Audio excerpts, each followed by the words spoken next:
C'est l'heure où l'arc-en-ciel se lève. À Canalem, épisode 74. Au sommaire, Fais un homme de toi, une série de balados touchantes sur les thérapies de conversion. On reçoit l'animateur Jocelyn Lebeau. L'hépatite C est toujours et encore un fléau dans nos communautés avec Gengis Grenier à sa chronique santé aux petits soins. Un film et une tournée aux Pays-Bas pour la performance Sisyphe de Victor Pilon et à la chronique Lire ses cours avec Brian Saint-Louis, 3 titres qui parlent de fluidité. L'heure où l'arc-en-ciel se lève du 29 avril 2024. Tout est fluide ici et facile à comprendre, ben du moins, on l'espère.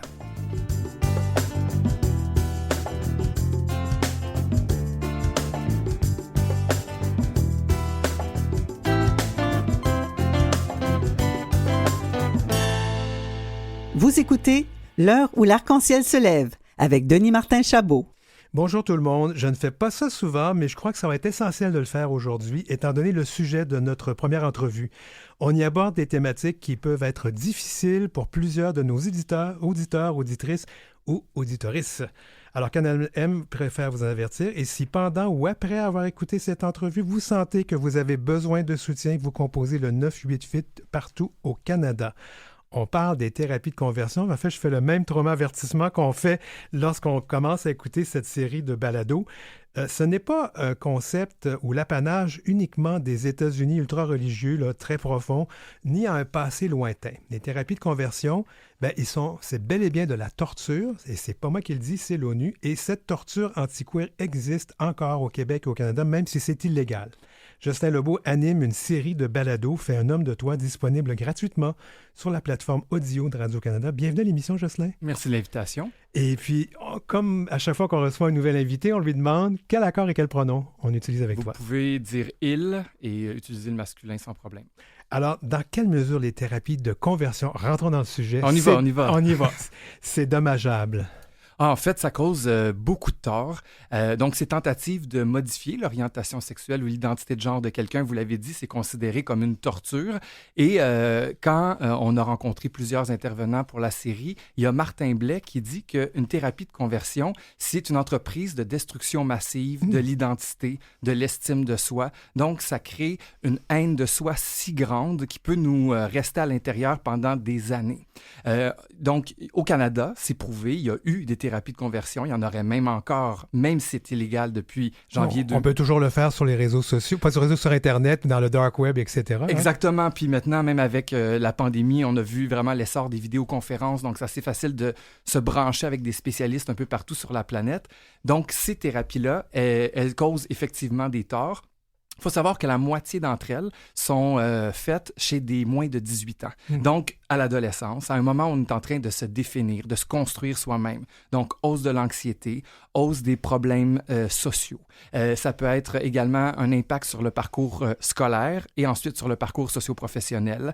Et on l'a remarqué, les études le démontrent, une hausse des tentatives de suicide, des idées suicidaires. Donc, il y a probablement des gens aujourd'hui qui ne sont malheureusement pas là pour raconter leur expérience de thérapie de conversion parce qu'elles se sont enlevées la vie. Bien, comme j'ai dit, c'est une série de balados que j'ai trouvé confrontante, j'ai trouvé difficile à écouter. Non pas que c'était pas bien fait, mais j'ai pas fait une écoute, ce qu'on appelle le binge listening, là, mais pas du tout. Oui, l'écouter en rafale, c'était plutôt difficile. Cela dit, je suis assez étonné parce que la série est sortie depuis 3 semaines maintenant et il m'arrive une affaire qui m'était jamais arrivée jusqu'à aujourd'hui. Pour tous les projets que j'ai faits, je reçois tellement de commentaires, tellement de témoignages de gens qui me racontent leurs histoires. Tout à fait. Et ça me touche énormément. Et il y a des gens, oui, qui l'ont écouté d'une traite, la série. Oui. Donc, on peut le faire, mais effectivement, quand on est directement touché par ces réalités-là, puis il faut dire que quand on parle de thérapie de conversion, on parle de beaucoup de choses, hein, parce qu'on parle d'acceptation de soi, on parle de religion, de spiritualité, on parle du vivre ensemble, on parle de l'identité. Donc, toutes ces questions-là, elles touchent tous les êtres humains qui sont à l'écoute. Tout à fait. Alors, pourquoi j'ai fait un trauma-avertissement à tout le monde avant? Vous allez voir pourquoi. Ces thérapies ont eu plusieurs formes, ou ont encore plusieurs formes. Oui. Alors, asseyez-vous tout le monde. J'en cite des exercices. Oui. On en parle ouvertement dans ces balados. Oui, on rencontre Gabriel qui en a eu 3 exorcismes, dont 2 de son propre choix. C'est incroyable. On parle de lobotomie, de greffe de testicules d'hommes hétéros, de castration, d'électrochoc, de viol collectif, rien de moins. Jocelyn, comment t'as fait? Honnêtement, ça a été difficile. pour moi aussi de plonger dans ces sujets-là. Mais je vais vous avouer que j'en sors énormément grandi. Vous dites que l'écoute a été quand même assez difficile ou confrontante. Oui. Je suis d'accord, ça peut l'être, mais il y a aussi beaucoup de lumière dans la série. Tout à fait, c'est vrai. Parce que ce sont des parcours d'acceptation de soi. Donc, d'entendre par quel chemin sont passées plusieurs personnes, ça permet de peut-être se reconnaître, mais aussi de faire un cheminement intérieur, je pense. Donc moi, ça m'a fait énormément réfléchir par rapport à ma propre histoire. Je tiens à le dire, j'ai pas suivi, moi, de thérapie de conversion, j'en ai pas subi, mais à l'adolescence, si on m'en avait proposé, j'aurais été un excellent candidat si j'avais peut-être baigné dans un groupe très religieux, par exemple, parce que je me sentais tellement mal d'être homosexuel à ce moment-là de ma vie. Et la principale raison, c'est qu'autour de moi, j'en connaissais aucun. Il n'y avait personne dans mon entourage, dans ma famille, dans mon école secondaire, même si j'allais dans une polyvalente de 2500 étudiants sur la Rive-Sud de Montréal. Il n'y avait personne qui s'affichait publiquement. Il n'y avait aucun modèle de réussite ouvertement gay autour de moi. Donc, quand je commence à me sentir attiré par les autres gars autour de moi, je me dis, qu'est-ce que ça va être ma vie? Ouais. Et par ailleurs, je suis vraiment pas le seul. Et il y a tellement de gens qui m'ont raconté ces histoires-là, parce que je le dis dans la série, j'ai vécu un épisode principalement d'intimidation secondaire, où je marche tout simplement pour aller au local du journal étudiant, et pendant que je marche dans le corridor, il y a un groupe de gars plus âgés qui m'attrapent par en arrière, j'avais une salopette à l'époque, et puis qui me tirent dans la salle de bain, et puis qui me traitent de noms que j'ai pas envie de répéter ici aujourd'hui, mais je savais que je voulais pas être ça parce que ça pouvait m'attirer des ennuis. Et à ce moment-là, on n'en parlait pas. Je remercie le ciel parce qu'aujourd'hui, il y a beaucoup plus de modèles publics. On en parle ouvertement. Il y a des émissions de radio comme ici qui abordent ces questions-là. Et je pense que les choses sont en train de changer pour le mieux, mais il faut continuer la bataille. En tout cas, s'il y avait eu une pilule, moi aussi, je l'aurais prise. Oui, pour être hétérosexuel. Ouais, hein? Tout à fait. Alors, comment ça se fait qu'on parle de thérapie de conversion, mais on en sait si peu là-dessus? C'est un sujet qui est très tabou. On rencontre Olivier Ferlat au début du deuxième épisode, qui est un des chercheurs qui a participé à cette grande étude pan-canadienne qu'il y a eu sur le sujet. Il disait, dans les communautés, c'est un sujet qui n'est pas abordé. On n'ose pas, peut-être parce qu'il y a des gens qui ont honte même d'avoir subi ça, d'avoir vécu ça. Par contre, cette étude-là, savez-vous quoi? Elle a réussi à démontrer qu'il y avait près de 10% des communautés LGBTQ+ au Canada. On parle de près de 100 000 personnes qui auraient vécu au cours de leur vie des pratiques de conversion. Et ça fait du monde à la messe, ça, là. On entend beaucoup parler dans tout ça de la religion. Est-ce que, surtout par les personnes qui ont été interviewées, c'est quoi la place de la religion dans tout ça? Les thérapies de conversion se sont passées vraiment dans deux domaines en particulier. Oui, il y a eu le domaine médical, parce que si on raconte l'histoire récente quand même des luttes LGBTQ+, c'était l'homosexualité une maladie mentale selon l'OMS jusqu'au 10 mai 1990. Donc, ça fait quand même 34 ans. Là. Ça fait pas si longtemps que ça. Ça fait juste 34 ans que je suis plus malade mental. Non, mais c'est terrible à dire. Puis pour les identités trans, c'est 2019. Ça fait 5 ans. Alors, c'est sûr que dans le milieu de la santé, il y a eu des tentatives, je pense, bienveillantes de certains professionnels de tenter de guérir, je le mets vraiment en guillemets, l'homosexualité ou la transidentité de certaines personnes. Maintenant, on sait que ça ne fonctionne pas parce que ça a été tellement essayé qu'on sait que ça a plus de dommages que de bienfaits. Je reviens à votre question sur la religion. Il y a plusieurs personnes qui perçoivent l'homosexualité comme un démon, par exemple, que vous pouvez avoir à l'intérieur de vous. Si, dans votre conception religieuse, quand vous avez ce démon-là à l'intérieur de vous, ça va vous mener à votre mort en enfer, brûlé pour l'éternité, et que c'est une conviction profonde que vous avez à l'intérieur de vous, je peux comprendre que vous avez envie de tenter de changer. Oui. Parce que c'est une pression si grande et une peur si immense que c'est sûr que ça peut amener ce genre de désir-là de changement. Donc, aujourd'hui, peut-être que vous n'êtes pas religieux, mais il y a beaucoup de gens à travers le pays, et c'est pas seulement la chrétienté, il y a beaucoup de religions qui ne voient pas l'homosexualité ou la transidentité de la même façon que nous, on peut la percevoir. Donc, ils peuvent tenter de proposer, encore aujourd'hui, cette thérapie, et je le mets vraiment en guillemets, de conversion, parce que même si ça s'appelle comme ça, il n'y a rien de thérapeutique là-dedans.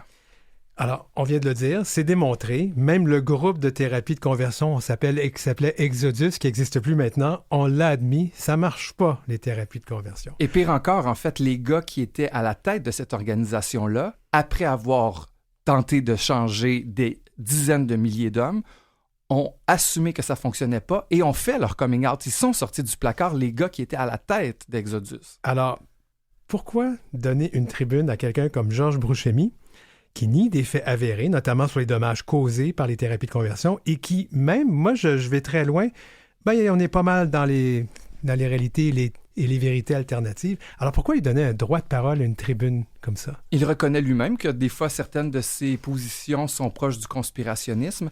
Je vais vous dire, avec Philippe Marois, le réalisateur de la série, Jean-Philippe Roux qui a fait la recherche, nous, notre idée, c'était vraiment de mettre de l'avant différentes facettes autour des thérapies de conversion. Donc, si on veut demander aux gens d'écouter nos réalités à nous qui avons vécu ces thérapies-là, je pense que c'était important comme travail de démarche de découvrir aussi ce que d'autres personnes peuvent penser et pourquoi elles pensent comme ça. Donc, Georges Bouchemi a une perception qui est différente de la mienne autour du fait que, justement, c'est une croix à porter l'homosexualité et que si on la combat, cette croix-là, parce qu'on a tous des croix, ça peut être différentes sortes de croix, l'homosexualité en est une, eh bien, peut-être que quand on arrivera au jugement dernier, on pourra quand même aller au paradis. Donc, il a admis publiquement qu'il était pour les thérapies de conversion. Je vais vous avouer que moi, j'avais très peur de le rencontrer au départ parce que c'est confrontant de s'asseoir devant quelqu'un qui n'a pas la même vision du monde que nous. Cela dit, je veux qu'on vive dans une société où on est capable d'échanger avec les gens qui ne pensent pas comme nous. Et moi, j'ai grandi à travers cette entrevue-là. On s'est parlé comme deux adultes responsables et respectueux. On était capable d'échanger même si nos visions ne sont pas les mêmes. Et aussi, on a fait notre travail également. Certains des propos qui étaient avancés n'étaient pas exact selon les données scientifiques dont on dispose en ce moment. Donc, ça nous permettait aussi de rectifier les faits. Vous avez replacé le contexte. Oui, et c'est là, je pense que c'est très radio-canadien, puis ça fait du bien d'entendre ça. Et d'autant qu'il y a plusieurs personnes qui pensent comme M. Bouchemi et qui peuvent aussi se reconnaître à l'écoute. Donc, ça permet justement d'engager le dialogue entre tout le monde. J'aimerais parler d'un autre personnage, il s'appelle André, qui affirme désormais, c'est une personne homosexuelle, puis qui affirme présentement être capable de vivre sa vie hétéro grâce à Dieu et tout ça. Oui. Comment ça a été cette entrevue-là aussi? Ça aussi, c'est une rencontre qui m'a quand même troublé. André, il dit qu'il y a deux loups en lui, le loup de la tête et le loup du cœur. Le loup de la tête, c'est celui de ses pulsions, de ses désirs homosexuels qui n'ont jamais été consommés dans la vie réelle. C'est resté vraiment à l'ordre des fantasmes et des idées. Et il y a sa pulsion du cœur et il a décidé, lui, de donner tout son cœur à Dieu. Donc aujourd'hui, il est père de 2 enfants, il est marié et Dieu lui a dit « tu auras une femme ». Et je vais vous dire un truc, je m'attendais à rencontrer quelqu'un qui était très mal dans sa peau. Il est très bien dans sa peau, honnêtement. Il parle avec beaucoup de joie, beaucoup de bonheur. Et encore une fois, c'est une autre réalité par rapport à ça. Il n'a pas subi de thérapie de conversion. Non. Il se positionne contre les thérapies de conversion d'ailleurs. Mais lui, sa façon de vivre avec son homosexualité, ses désirs, c'est de choisir d'écouter Dieu. De toute façon, il y a beaucoup de personnes bi+ ou poly+ qui sont capables de vivre une certaine fluidité sexuelle et romantique. Tout à fait. Il nous reste une petite minute, alors allons-y. On peut trouver la balado où, quand, comment? Alors, fais un homme de toi. Oui. C'est sur les thérapies de conversion. C'est disponible gratuitement sur l'application Radio-Canada Audio. On parle de 7 épisodes. C'est près de 5 heures, en fait, où on rencontre une vingtaine de personnes qui nous racontent leur vécu d'un océan à l'autre du pays. Honnêtement, depuis que c'est sorti, je salue tout le monde qui nous écrivent et nous racontent leurs histoires. Je sens que ça fait écho chez plusieurs personnes. Alors, si jamais vous l'écoutez, ne vous gênez pas pour me faire part de vos commentaires. Ça me fera vraiment plaisir de vous lire. Donc, c'est Fais un homme de toi sur Radio-Canada Audio. De toute façon, Jocelyn Lebout, c'est vraiment une personne parlable. On vient de s'en rendre compte. Merci beaucoup d'avoir été avec nous. Merci beaucoup. Merci. Vous écoutez L'heure où l'arc-en-ciel se lève avec Denis Martin Chabot.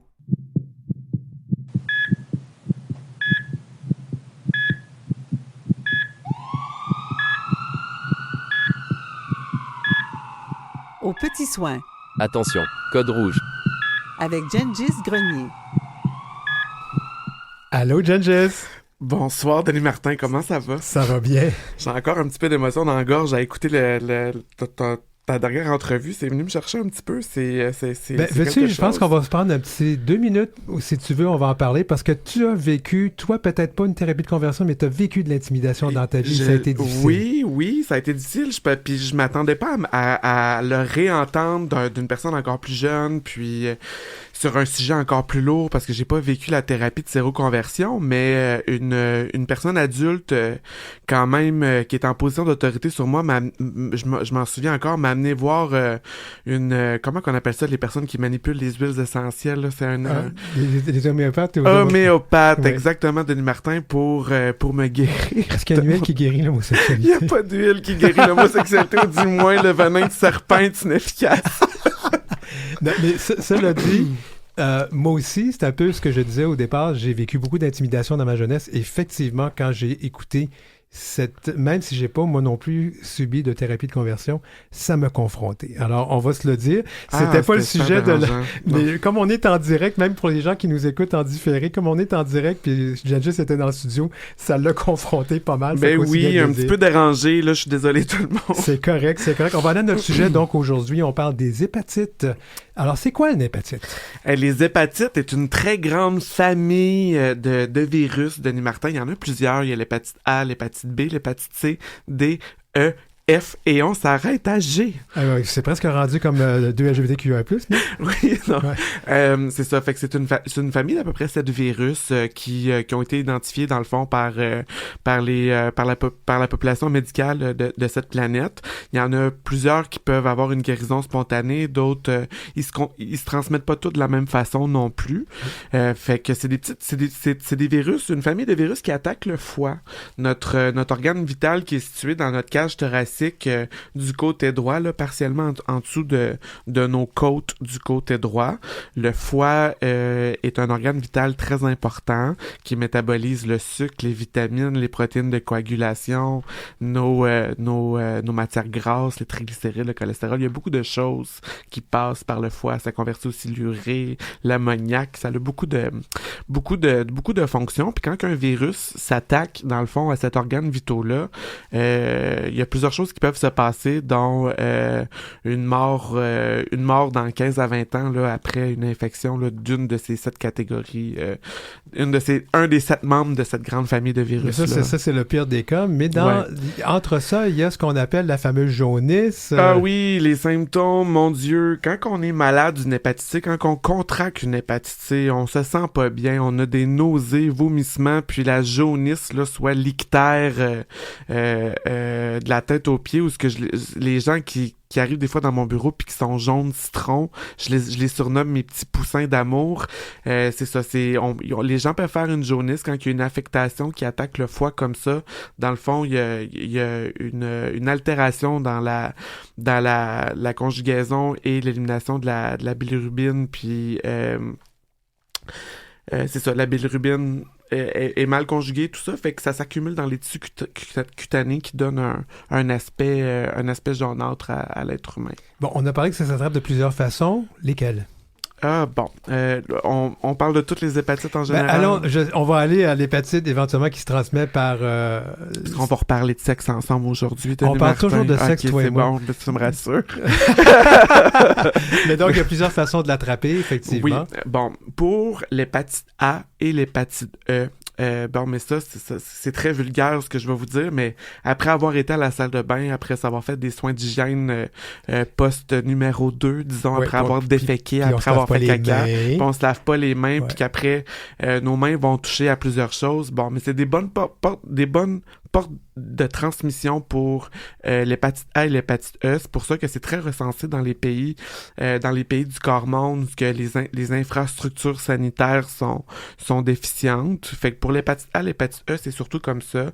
L'hépatite B, et que sa petite sœur aussi qui la suit souvent, l'hépatite D. Dans le fond, ça c'est vraiment par voie sexuelle, rapport sexuel non protégé, quelques rares cas par on parle non protégé dans le genre pas de préservatif. Des pénétrations pénis-vagin, pénis-anus, pénis-bouche sans condom. OK. C'est plus clair comme ça, Denis Martin. Il n'y a pas de problème ici. On dit les vraies choses. J'aime ça. Comme ça, il faut qu'on s'installe des posters tout autour de nous. Donc, les relations sexuelles non protégées, surtout. Puis, il y a des cas de transmission par salive aussi pour l'hépatite B. Puis, quelques possiblement rares cas où ce que les gens pourraient manger des fois dans des restaurants où ce que la vaisselle serait vraiment mal lavée, soit contaminée ou mal désinfectée, puis que les gens réutilisent tout le temps la même vaisselle dans des soit dans des restaurants de pays pauvres, désolé de le dire comme ça. Il y a quelques fragments de littérature qui en font référence, mais c'est vraiment pas quelque chose de généralisé pour l'hépatite B. L'hépatite C, elle, comme l'hépatite G, se transmet par sang à sang. Ah. Soit on parle dans la littérature récente, là, restons un peu dans notre genre de pays, soit on parle de relations sexuelles violentes. On peut parler de viol, on peut parler de relations sexuelles consentantes sadomasochistes, où ce que les deux partenaires doivent saigner littéralement pour qu'il y ait un contact sans sang. Par relation sexuelle, c'est même documenté étant pas si courant, que c'est vraiment un contact sans sang pour l'hépatite C et l'hépatite G. Oui, et on peut le dire, il y a certaines pénétrations qu'on appelle la pénétration par le poing, qui fait partie du risque. Qui fait partie du risque, c'est quand que je parlais de relations un peu sadomasochistes. Ouais. Là, je vais me faire tirer des pierres aujourd'hui en disant que le fisting ne fait pas partie de cette catégorie, mais c'est un peu considéré comme violent par certains sexologues, où ce que les gens visiblement ont accès à la pornographie sur Internet. Il en va de soi que des êtres humains, lors de leur relation sexuelle, peuvent insérer leur poing ou leur pied à l'intérieur d'orifices de partenaires avec lesquels ils ont des rapports sexuels. Oui, ça en fait partie. C'est sûr qu'un poing, un pied... Pas dans le nez, quand même. Non, pas dans le nez, ni dans les oreilles, disons ça comme ça. Disons plus les orifices vagin, anus ou rectum, soit les orifices les plus courants, peuvent provoquer plus facilement des traumas de la muqueuse, saignements. Si une personne comme moi se ronge un petit peu les ongles pour avoir des saignements un petit peu au niveau des cuticules. Ça n'en prend pas beaucoup, hein? Ça n'en prend pas beaucoup, une petite goutte de sang de chaque côté. Il suffit juste d'un petit échange sanguin pour qu'il y ait une contamination à l'hépatite C. Bon, parlons de cette hépatite C parce que c'est une hépatite dont on a beaucoup entendu parler, notamment avec le scandale du sang contaminé. Cette hépatite-là, pendant longtemps, elle était très difficile à traiter. Est-ce que ça se traite maintenant? Oui, depuis bientôt une dizaine d'années, les traitements se sont raffinés. Je te dirais, Denis Martin, dans les 5 à 8 dernières années, les traitements se sont raffinés.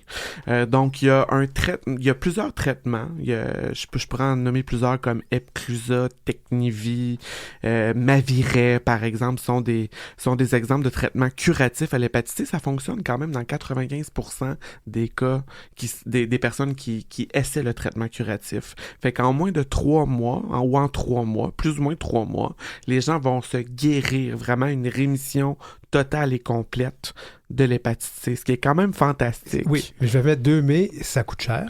Ah, c'est des petits traitements qui sont pas donnés. Denis Martin, tu sais, quand on a... Enfin oui, c'est sûr qu'il fallait qu'on en parle. Je suis allé faire une petite recherche aussi, oui. Les traitements, dans le fond, sont issus... C'est sûr que c'est des études cliniques qui ont été très longues. C'est pas des études cliniques qu'on peut pondre en 6 mois. Ouais. C'est des études cliniques qui se sont échelonnées sur... Il y en a même qui sont toujours en cours après 15 ans. Mais on parle d'à peu près 50 000 $ pour 3 mois. Dans les moins chers, on parle au Québec. Puis on reste dans la région du Québec au Canada. On parle de 35 000 dans les moins chers. Les plus dispendieux peuvent aller jusqu'à 120 000 $. Il faut avoir une bonne assurance médicale. En moyenne, les traitements sont entre 50 à 65 000 $. Alors, toutes les hépatites, on peut les traiter là, à peu près. L'hépatite A, l'hépatite E, on parle de résorption, soit de guérison spontanée, dans la plupart des cas. Hépatite B aussi. L'hépatite C, là, celle qu'on vient de se parler, où c'est un contact sans sang avec un sang à sang, puis un traitement très dispendieux de plusieurs dizaines de milliers de $, 15% des personnes, plus ou moins 15% des gens qui s'infectent à l'hépatite C ont une guérison spontanée. C'est quand même pas si pire. L'hépatite D, je m'en souviens plus. C'est une grande famille. Ouais. Puis l'hépatite G, 1 à 4% des personnes au Canada seraient peut-être porteuses de ce virus-là, puis mais qui serait pas dommageable là, à long terme là, de mémoire. Bon, alors l'hépatite C, ça revient dans l'actualité. Pourquoi? L'hépatite C revient dans l'actualité parce que c'est quand la dernière fois que tu as sorti du Canada, Denis Martin? Il y a pas longtemps. Je parle pas beaucoup. Je suis allé au Mexique, mais je parle pas beaucoup de mes vacances en public, moi. Ok, c'est correct. Moi, c'est que j'en parle parce que je vais prendre les miennes éventuellement. Très bientôt, même d'ailleurs, quand on regarde la ville de Vancouver, quand on regarde la ville de Toronto, San Francisco, New York, Chicago, Miami, dans les grandes villes des pays industrialisés, puis même dans les pays des pays en voie de développement puis des pays du tiers ou du quart-monde, il y a beaucoup de drogue. La vie est de plus en plus difficile, la qualité de vie des êtres humains est de plus en plus serrée. On nous tasse dans des espèces de... où il faut travailler, dormir, travailler. Ça stresse beaucoup d'êtres humains, puis c'est pas tout le monde qui est capable de se caser dans ce petit moule-là. Il y en a plusieurs qui se tournent vers les drogues dures pour se soulager du mode de vie qu'on drogue a. dure par injection, donc on augmente les risques. Oui, bon, écoute, là, je faisais trop le tour du pot. Mais c'est parce que je vais t'amener donc, parce qu'on voit une certaine recrudescence, puis on demande... La recrudescence vient un peu avec l'itinérance, le fait qu'on a plus de gens qui sont accros à des grosses drogues dures, à l'itinérance, puis aux difficultés de la vie en général. Dans les problèmes de toxicomanie, le partage d'aiguilles et de matériel d'injection qui pourrait être utilisé par quelqu'un, puis qui serait juste... que l'autre personne à côté réutilise le même matériel pour se réinjecter des drogues, c'est une contamination par objet inanimé. On peut pas s'injecter une drogue avec une aiguille puis reprêter son aiguille à quelqu'un d'autre. Parce qu'il n'y a pas juste les hépatites qu'on peut transmettre. Là, on parle de plein toute d'autres affaires. Ouais, exact. Donc, les gens vont de plus en plus se faire dépister? Le dépistage va en faire partie. Au Canada, à l'heure actuelle, en 2019, on parlait de un peu plus de 9000 cas. En ce moment, les nouveaux cas sont un peu à la baisse. Il y a des cas de réinfection, des gens qui ont pris un traitement curatif, ont guéri, ont rejeté dans la drogue, se réinfectent. Les personnes lesquelles on essaie de plus cibler sont les personnes de 55 ans et plus. Et pourquoi? Pourquoi? Parce que ils ont connu les bonnes années des années 60. Il y avait de la bonne drogue à cette époque-là. C'était pas coupé avec tout le stock d'aujourd'hui. Il aurait pu utiliser du matériel injectable, se l'apprêter, puis les transfusions sanguines. Les mamans qui ont accouché dans les années 80, qui ont reçu des transfusions sanguines, auraient pu être contaminées à divers types d'hépatite C ou d'hépatite à ce moment-là. Wow! Ben, on a beaucoup de matériel pour réfléchir dans les prochains jours. Merci, Geneviève Grenier. Faites-vous dépister contre l'hépatite C. Merci beaucoup. En deuxième partie d'émission, Sisyphe de Victor Pilon qui part pour Amsterdam et 3 titres qui parlent de fluidité de genre et sexuelle à la chronique Lire C'est Queer avec Brian Saint-Louis. Pour joindre l'équipe, écrivez-nous à heureciel@gmail.com. C'est heureciel en un seul mot et en minuscule, @gmail.com. Suivez Denis Martin Chabot sur Facebook ou Instagram à @DMChabotAuteur.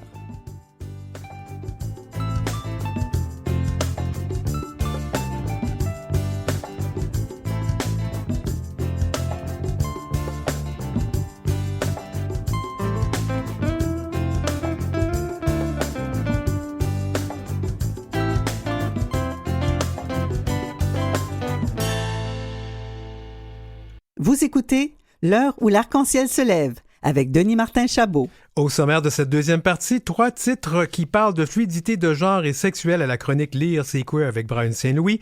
Mais avant, Sisyphe de Victor Pilon par Amsterdam.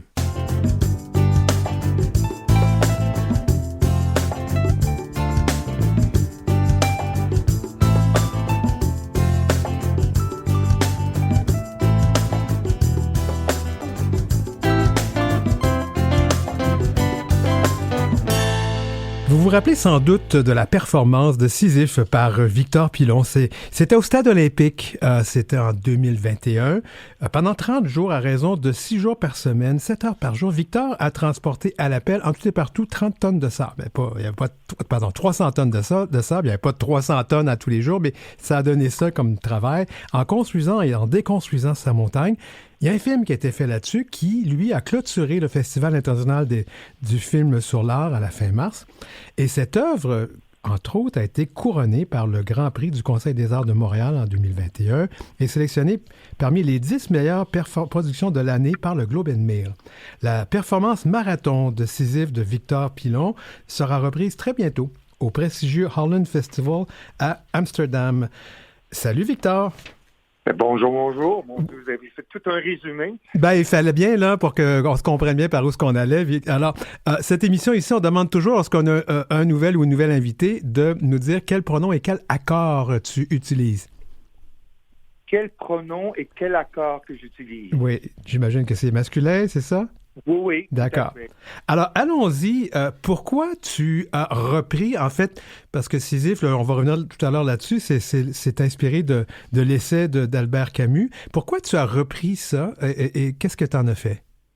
Mais j'ai une obsession, premièrement, pour la mythologie. Je crois que la mythologie représente une tentative d'apporter des réponses à la question du sens de la vie bonne pour les mortels. Et puis, pour moi, les mythes sont la préhistoire de la philosophie. Et Albert Camus a abordé dans un essai philosophique. On connaît surtout Albert Camus pour ses romans ou ses pièces de théâtre, mais on connaît peu pour ses essais philosophiques. Et il a fait un essai philosophique sur le mythe de Sisyphe en disant que c'était une métaphore de la condition humaine. Et cette obsession pour les mythes, et quand je suis tombé sur Albert Camus, j'ai trouvé l'encre, le sens de la performance. Alors, c'était vraiment l'origine là, de ce projet. Qu'est-ce qui a particulièrement inspiré cette œuvre pour toi? Premièrement, j'ai eu le décès de mon conjoint de 20 ans et j'ai voulu, par cette performance, comprendre l'absurdité de sa disparition dans ma vie et de faire l'expérience de l'absurde. Je pense qu'on cherche éternellement de trouver un sens, puis on s'aperçoit qu'il n'y a pas d'ultime raison pour notre existence. Alors, Albert Camus, dans cet essai-là, un peu, m'a accompagné dans mon deuil, m'a donné un peu des réponses, soulagées un peu cette douleur. Alors, cette performance-là, c'était vraiment pour faire l'expérience. Et cette montagne de sable qui était composée de 50 tonnes, pour moi, on se souvient que le mythe de Sisyphe, c'est ce personnage qui pousse un rocher sur le sommet de la montagne, qui retombe sur l'éternité, et puis il doit constamment recommencer. Et pour moi, ce rocher-là, je me suis dit, s'il tombe sur l'éternité, il va se fracasser, il va devenir de la pierre, il va devenir de la poussière, du sable. Alors, pour moi, le rocher de Sisyphe était cette montagne de sable de 50 tonnes. Oui, alors je vais réexpliquer ce que tu faisais, c'est que tu construisais et déconstruisais cette montagne finalement à chaque jour, là. Oui, à chaque jour, je déplaçais d'un point A à un point B, cette montagne-là, et une fois que je l'avais transportée d'un côté, je recommençais. Alors, c'était de vivre, de faire l'expérience, l'éternel retour, la répétition, et je pense qu'on peut tous un peu s'identifier à ce mythe-là. On se pose la question parfois le matin qu'on se lève, ça sert à quoi? Dodo, métro, boulot. Et Albert Camus nous dit que même dans la répétition, on peut trouver une certaine paix, on peut être créatif. Alors Sisyphe, même s'il reprend constamment la même chose, il peut être créatif et il peut trouver du bonheur malgré dans la répétition. Donc, tu traces un parallèle avec ça et la mort de ton conjoint. La question que je me pose, est-ce que ça t'a aidé personnellement à passer... On passe jamais au travers, mais parce que perdre quelqu'un, c'est quand même quelque chose d'épouvantable. Mais est-ce que ça t'a aidé dans ton deuil? Oui, ça m'a donné le courage de faire cette performance-là, de me dépasser. Je suis plutôt un introverti, alors me mettre sous les rampes de la lumière, c'était un peu kamikaze pour moi. Alors ça m'a permis de vivre quelque chose d'extraordinaire. Quelque chose unique dans la vie d'un artiste. Il y a peu de choses, des fois, qu'on fait des œuvres qui touchent l'âme des gens ou le cœur des gens. Et c'est très rare quand ça arrive et c'est très précieux. Et cette œuvre-là m'a permis d'explorer quelque chose de totalement différent que j'avais fait par le passé. Je vois, tu me corriges si je me trompe, moi je vois un parallèle aussi avec le combat de nos communautés queer. L'éternel recommencement, c'est un peu cette absurdité du débat qui recommence à chaque fois. Il y a toujours quelqu'un qui nous ramène 10 ans en arrière, 20 ans en arrière. Est-ce que tu vois ça toi aussi ou c'est juste moi qui vois ça là? Non, vous avez totalement raison. Je veux dire, on répète toujours les mêmes erreurs et on répète toujours l'histoire est là pour nous faire rendre compte de tout ça. Alors, il y a une absurdité dans ça. Et il faut, à quelque part, accepter cette absurdité-là ou se révolter. Et je crois que l'art a un peu cette raison, soit pour nous pousser à réfléchir, à nous donner des pistes pour qu'on devienne des meilleurs humains, plus ouverts, plus tolérants, plus humains. Et dans le monde dans lequel on vit présentement, c'est excessivement difficile. C'est parfois très décourageant, là. Alors, il faut se combattre, il faut se révolter, il faut s'indigner, je crois, par rapport à l'injustice. Et oui, c'est tout un défi qu'on a devant nous. Oui, je suis allé te voir lorsque tu étais au Stade olympique. Et puis, je me rappelle, je regardais, je me disais, bon, j'ai 50 tonnes de sable. Et là, c'est parce que ce que les gens ne comprennent pas, c'est 300 tonnes en tout parce que tu les as montées, démontées, montées, démontées. Puis, bon, même si ça prenait quelques jours en faire un, on se rend compte que tu as déplacé en tout et partout 300 tonnes de sable. C'était dur, ça, physiquement? Physiquement, oui, c'était particulièrement difficile.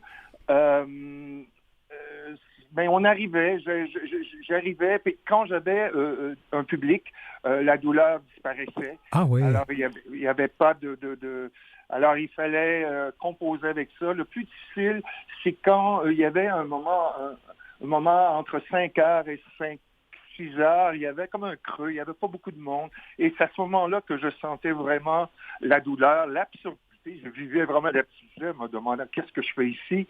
Et je devais me rappeler pourquoi je le faisais et pour qui je le faisais. Et ça soulageait un peu l'effort physique et l'effort aussi psychologique. Mais cette rencontre que je n'avais pas prévue, c'était cette rencontre-là avec les gens, parce que je partageais ma pelle avec les visiteurs. Et c'est très rare qu'on a ce contact-là très, très, très intime avec les gens. Je touchais les mains, on était à quelques pieds de l'un de l'autre, et on se regardait dans les yeux, et à 70%, 80% des gens se mettaient à pleurer. Alors, c'était aussi une exutoire pour eux, une exutoire de leur peine, de leur frustration, de leur révolte, même de leur bonheur. Alors, ça, j'avais pas prévu cette rencontre-là avec le public, et ça, c'était vraiment inouï. Donc, ça aide un peu à soulager et la peine physique et la peine morale. Oui, tout à fait. Puis je pense qu'il y avait une dimension un peu thérapeutique aussi, je pense, pour le public qui pouvait facilement se... Et puis, tu sais, comme tu en as fait l'expérience, il se passe grand-chose. Là. C'est un gars qui pèle, là. C'est plutôt inintéressant. Mais même dans cette action de répétition, je crois, le lieu, avec une ambiance sonore, avec l'éclairage, il y avait quelque chose de...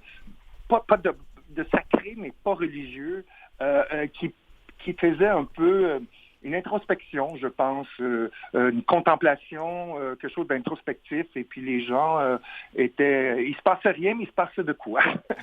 Bon. Alors là, tu n'as pas refait cette performance, si j'ai bien compris, depuis, mais là, tu t'en vas en Hollande. Comment c'est arrivé tout ça? Ben écoute, il y a des gens assez fous qui vont transporter 50 tonnes de sable jusqu'en Hollande ou non, continue. Parce que ça nécessite quand même un espace intéressant. C'est un grand festival où on montre beaucoup de la performance. Il y a un artiste, la sommité des performances de la planète, qui est Maria Abramovic, qui est une Serbe qui vit à New York, qui a fait une performance au MoMA.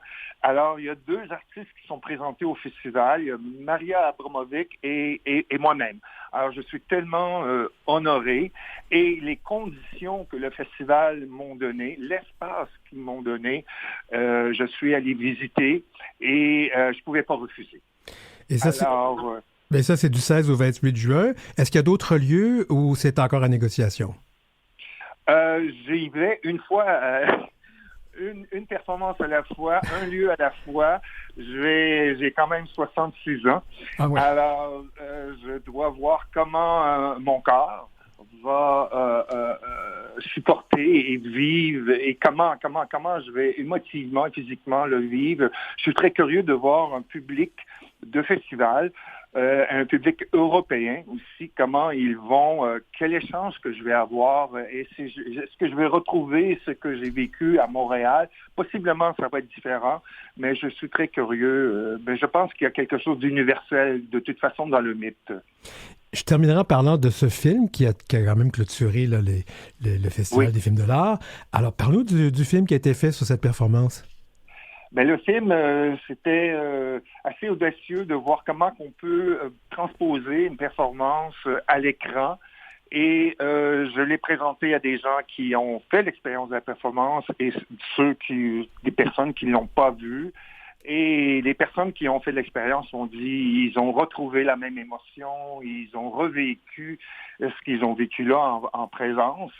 Et ceux qui n'y étaient pas, souvent m'ont dit j'ai reçu j'ai ressenti beaucoup d'émotions et je regrette de n'avoir pas avoir été. Alors, c'est un film quand même lent, de long plan séquence, parce que cette performance est quand même 182 heures de performance. Alors, c'est un film de 64 minutes, et puis qui est dédié à des festivals comme le FIFA, des festivals sur des films d'art. Alors, on verra où le film ira pour partager cette expérience. Bien, Victor Pilon, merci beaucoup d'avoir été avec nous. Merci infiniment de votre intérêt. Merci. Vous écoutez L'heure où l'arc-en-ciel se lève avec Denis Martin Chabot.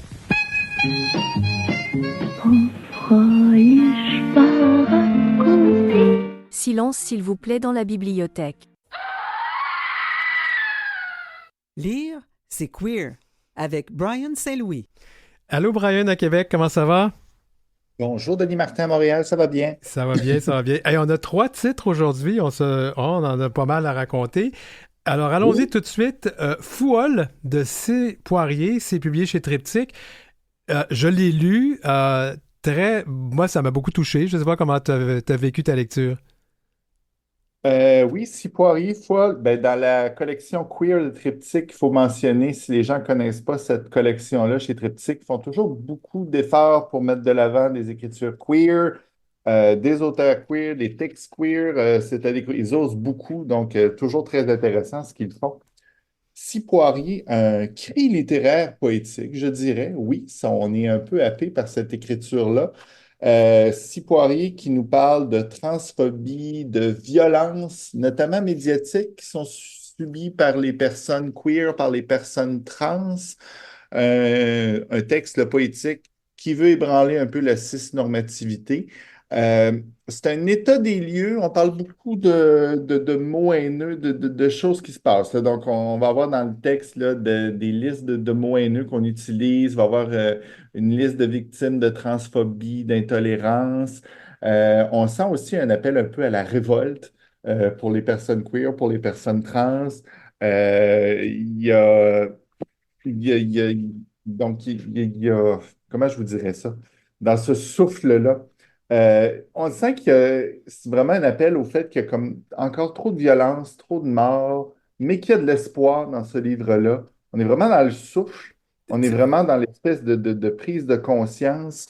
C'est une autre belle façon d'écrire le combat des personnes trans. Tu vas me C'est sûr. permettre, je vais juste lire 2 vers parce qu'ils sont vraiment, quand tu parlais là, de cette violence qui est quand même mise de l'avant par certaines chroniqueurs, chroniqueuses ou chroniqueureuses, parce que là, on reviendra là-dessus, parce que s'ils utilisent beaucoup la langue non genrée. Mais voici, vos chroniques pourrissent le ciel, des rochers jaillissent de vos bouches, vous encouragez l'horreur, dépliez les pans de la lumière humaine, de la misère humaine.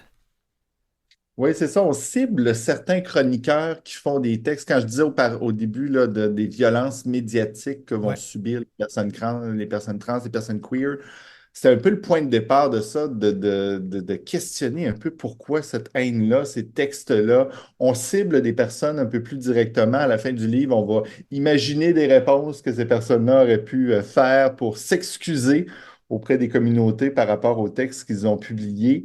Mais oui, un texte plein de fougue, vraiment plein de force, alors que la couverture, elle est toute douce et toute rose. Il y a des petits lapins dessus. On pourrait penser que c'est un texte un peu plus doux, mais pas du tout. On est vraiment comme dans une quête dans ce livre-là.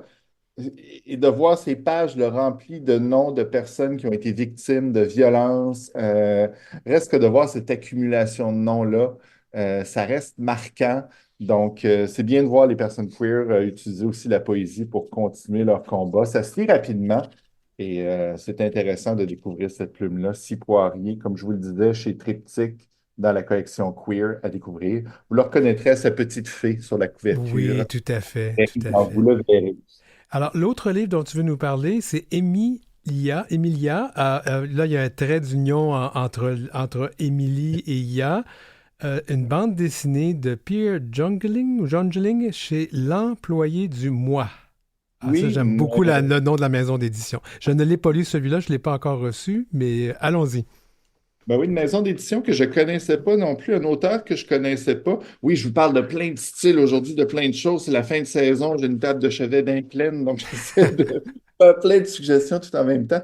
Et Emilia, ben, une bande dessinée, c'est aussi un petit livre qui va se lire rapidement. Pierre Jungling, c'est un auteur allemand qui nous présente cette bande dessinée-là, qui commence un peu de façon le classique, je vous dirais, jusqu'à un certain point.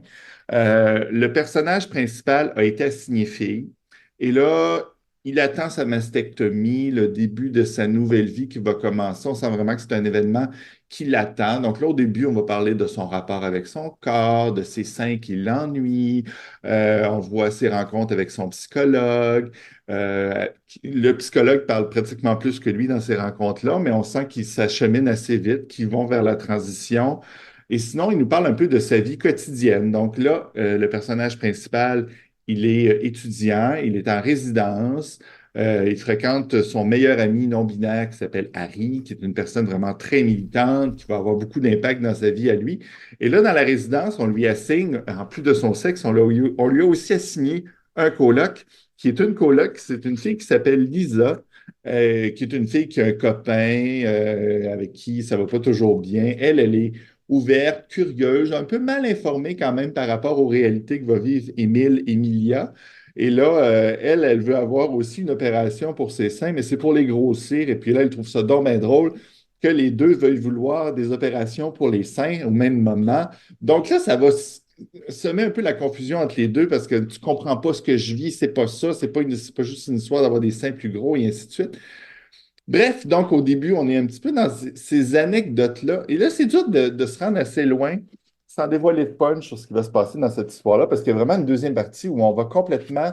Ben, on va dans la même direction, mais c'est beaucoup plus profond. Puis je vais vous lire le quatrième de couverture. Le personnage principal dit à un moment donné, c'est quand même assez fou qu'on puisse être aussi certain d'une décision, il parle de sa mastectomie, certain qu'on ne pourra pas changer d'avis. Alors que s'il y a un truc qui est bien certain dans la vie, c'est bien le changement. Donc, je ne sais pas si vous voyez un peu qu'est-ce qui va se passer par rapport à ce Ben, personnage-là. j'ose croire qu'on va aborder la détransition, qui est un Voilà. sujet délicat, mais moi, ça ne me dérange pas qu'on en parle ici, là, parce que c'est important d'en Ben, parler. c'est ça, mais comme lecteur, je dois dire, moi, oui, puis alors que c'est des réalités qui sont quand même très loin de moi, mais je vais quand même dire que quand on est rentré dans ce sujet-là de la détransition, j'ai pas su comment réagir comme lecteur. Puis je vais inviter les gens ben, à lire cette bande dessinée-là pour voir un peu comment ils se sentent. Puis tout ça après avoir vu, il y a pas beaucoup de semaines, le grand reportage d'enquête sur les détransitions, justement. Donc, on est un peu dans Ouais, cette. un reportage qui, à mon avis, est assez discutable pour son approche journalistique parce qu'on a pris des cas isolés puis on en a fait des cas d'espèces, là, mais c'est ça. Ouais. Ben, c'est ça. Et justement, dans le livre, je vous parlais de son meilleur ami qui est aussi militant, puis il va dire, mais mon Dieu, on va utiliser ton cas unique comme cas d'espèce pour dire que la transition et ainsi de suite. J'ai trouvé qu'on pouvait le voir de deux façons. Emilia va se questionner par rapport à ce qui lui est arrivé. Et puis là, oui, il y a des gens à qui ça convient, tout est bien, mais elle, ben, c'est ça. Soit ça nous amène dans le spectre. Donc, de dire tout n'est pas noir, tout n'est pas blanc, il va avoir sa mastectomie, mais en même temps, il ne se sent pas tout à fait femme. Là, ça va nous amener à parler de stéréotypes de genre, de santé mentale. Il y a une façon positive d'analyser tout ça. Je parlais de son rapport avec son psychologue au début, qui parlait beaucoup plus qu'il le laissait parler lui. Donc, il y a toute cette. Et de voir sa réalité à la fin, de voir justement qu'on est dans un spectre où tout n'est pas noir, tout n'est pas blanc. Qu'est-ce qui s'est passé? Ça aide à réfléchir. Mais oui, ça peut être aussi questionnant de voir ce personnage-là, de dire, ah, ben finalement, je vais détransitionner. Ça peut avoir ça peut donner des armes à ceux qui se posent des questions, mais en même temps, oui, ça met de l'avant l'importance d'avoir un suivi qui est bien fait au moment de transitionner. Oui, puis c'est un problème. Les personnes qui veulent embarqués dans un processus de transition ne sont pas nécessairement bien suivis tout le temps. L'accès aux soins, c'est difficile, même ici au Québec. Bon, c'est un peu ce qu'illustrait au départ le reportage d'enquête, qui a pris une bifurcation par la suite, là. Mais puis je pense que ça, c'est important de le dire. Là. Ça peut arriver, mais ça ne veut pas dire que ça va pas invalider tous les autres parcours. C'est ça le problème de ce genre de cas-là. Et c'est ça. Mais la détransition, ça arrive aussi. Donc, qu'est-ce qui s'est passé? C'est un ouvrage en nuances, mais c'est ça, moi, ça m'a dérangé comme lecture. Pas dans le mauvais sens de mon Dieu, quel mauvais livre, mais ça nous fait réfléchir à tout ce que c'est ce processus de transition-là, tout ce que ça implique, tout ce que ça peut impliquer, euh, tellement de choses. C'est une bande dessinée, ça se lit excessivement rapidement, mais mon Dieu, qu'on continue de réfléchir quand même au parcours de Émile, Emilia dans ce livre-là. Oui, il y a eu enquête, on a continué d'y penser, mais là, d'avoir l'intérieur du personnage, c'est quand même très bien rendu, cette espèce de questionnement qui peut survenir par après. Est-ce qu'on a bien fait? Est-ce qu'on a bien compris? Et là, il y a beaucoup de choses dans un tout petit livre, mais moi, je vais vous dire, ça ne m'a pas laissé indifférent, justement, et je ne sais toujours pas exactement comment le prendre, mais lecture intéressante quand même, et c'est spécial de voir ce thème-là quand même abordé dans une bande dessinée. Donc, voilà. Emilia, bande dessinée de Pierre Youngling, c'est à l'employé du mois. L'employé.e du mois. Oui, point E du mois. Oui, c'est sûr qu'en ondes, ça paraît pas tant que ça. Cela dit, il nous reste 2 petites minutes à peu près pour parler. Je vais inviter la personne qui a fait la coordination de ce livre-là de nous donner une entrevue, Chassa Enriquez. Sexualité et dissidence queer. Moi, j'ai terminé ma lecture ce week-end. Écoute, c'est un livre que j'ai trouvé très sérieux et fort intéressant. Oui, ben c'est ça. Invite-le, Chacha Enriquez. Ça risque d'être une conversation super intéressante. Justement, je savais que j'aurais pas le temps d'en parler beaucoup, mais de vous le résumer tranquillement. Euh, Sexualité et dissidence queer, paru chez les éditions du Remue-Ménage. Chacha Enriquez s'est rendu compte, lui, il est dans la sociologie, s'est rendu compte qu'on avait peu d'ouvrages sociologiques qui s'intéressaient aux questions queer au Québec, en français. Il est inspiré par Gail Rubin, qui est une sociologue américaine qui s'est penchée sur ces questions-là. Il a décidé donc de faire ce collectif qui va s'intéresser à beaucoup de questions, des thèmes dans l'air du temps. Un livre qui est né du backlash hétéro-cis-normatif, là, du courant conservateur. Tu parlais avec ton invité tout à l'heure de ce 20 ans en arrière qu'on nous oblige toujours à revivre. Oui. On est un peu dans cette mouvance-là, c'est de réfléchir.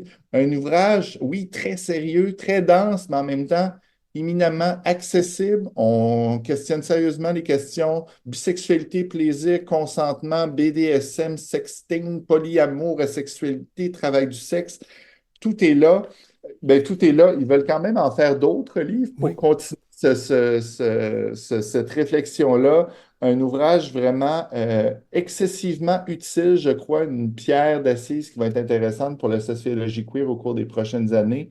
Un livre qu'on doit lire tranquillement et réfléchir. C'est dense, mais c'est documenté, c'est sérieux, c'est bien fait, beaucoup de points de vue. C'est vraiment une lecture très intéressante pour ceux qui travaillent, qui se posent des questions autour de toute cette mouvance queer LGBT. C'est un livre vraiment à lire, ça va être très utile pour comprendre. Oui, un ouvrage de référence. Et moi, je vais faire un commentaire constructif, là. Moi, je pense que c'est un livre qui gagnerait à avoir à la fin, là, un lexique de mots puis des références pour retrouver. Parce qu'il y a beaucoup de choses, je me dis, peut-être qu'un jour, je vais vouloir retourner là, puis là, je n'arriverai pas à le retrouver. Vraiment, c'est la seule chose qui lui manque. C'est un ouvrage accessible. C'est ça qui est important de dire. C'est n'importe qui ne fait pas ce genre de travail dans la vie va comprendre ce qui est écrit là-dessus. Pas besoin d'avoir un diplôme universitaire pour comprendre. Oui, c'est ça. Puis je parlais du spectre tout à l'heure, de voir tout cet éventail de choses qui concernent la sexualité et les modes de vie et tout, là. Donc, un ouvrage vraiment fort intéressant à mettre dans vos bibliothèques pour un livre qui va avoir une longue vie. Parce qu'on va y retourner souvent. Voilà. Et je pense que Chacha parle de faire un 2e tome à ce livre, alors oui, à suivre. Au début, le 2e, peut-être 3e, d'autres déclinaisons. Il y a énormément de choses à dire sur plein de sujets, donc ils vont continuer leur recherche. Et c'est fort pertinent. Oui, ben moi, j'avoue là, que j'ai beaucoup apprécié. Merci beaucoup, Brian Saint-Louis. Oui, on se revoit dans un mois. Dans un mois. Merci.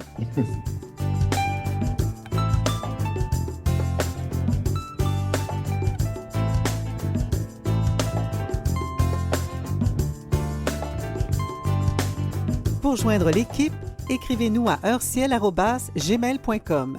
C'est heureciel en un seul mot et en minuscule, @gmail.com.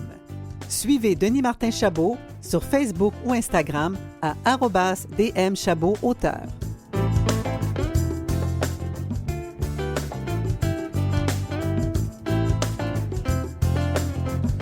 C'était l'heure où l'arc-en-ciel se lève, l'épisode 74 en ce 29 avril 2024.